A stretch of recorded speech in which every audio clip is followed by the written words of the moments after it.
CM Revanth రెడ్డికి న్యాయస్థానం నోటీసులు జారీ చేసింది. సీఎం రేవంత్ రెడ్డి చేసిన వివాదాస్పద వ్యాఖ్యలే కోర్టు నోటీసులకు కారణమయ్యాయి.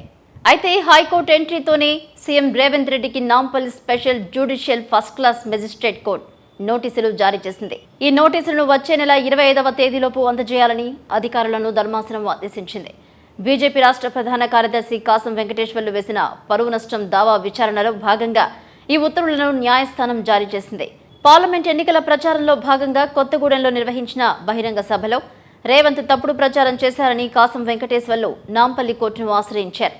బీజేపీ మళ్లీ అధికారంలోకి వస్తే ఎస్సీ, ఎస్టీ, బీసీ రిజర్వేషన్లను రద్దు చేస్తుందంటూ నిరాధారణమైన ఆరోపణలు చేశారని పిటిషన్ దాఖలు చేశారు. రేవంత్ రెడ్డి చేసిన వ్యాఖ్యల వల్ల బీజేపీకి పరువు నష్టం కలిగిందని పిటిషన్లో తెలిపారు. ఈ పిటిషన్పై విచారణ చేపట్టిన కోర్టు పిటిషనర్ల వాంగ్మూలం సేకరించింది. బహిరంగ సభలో రేవంత్ రెడ్డి మాట్లాడిన వీడియోలను పరిశీలించింది. ఈ కేసులో రేవంత్ రెడ్డికి నోటీసులు ఇవ్వాలని ఆదేశించింది.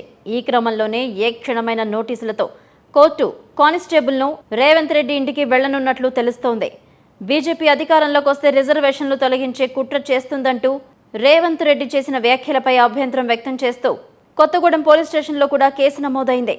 అయితే రేవంత్ రెడ్డి వ్యాఖ్యలపై బీజేపీ రాష్ట్ర ప్రధాన కార్యదర్శి కాసం వెంకటేశ్వర్లు పరువు నష్టం దావా వేశారు.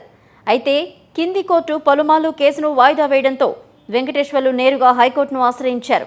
కాగా హైకోర్టు ఆదేశాలతో రేవంత్ రెడ్డి వ్యాఖ్యలపై నోటీసులు ఇవ్వాలని నాంపల్లి కోర్టు తీర్పు వెల్లడించింది. కోర్టు తీర్పుతో సీఎం రేవంత్కు సమన్లు జారీ అయ్యాయి. షేర్ చేయండి, లైక్ చేయండి, సబ్స్క్రైబ్ చేయండి. మరిన్ని వీడియోల కోసం బెల్ సింబల్ పై క్లిక్ చేయండి.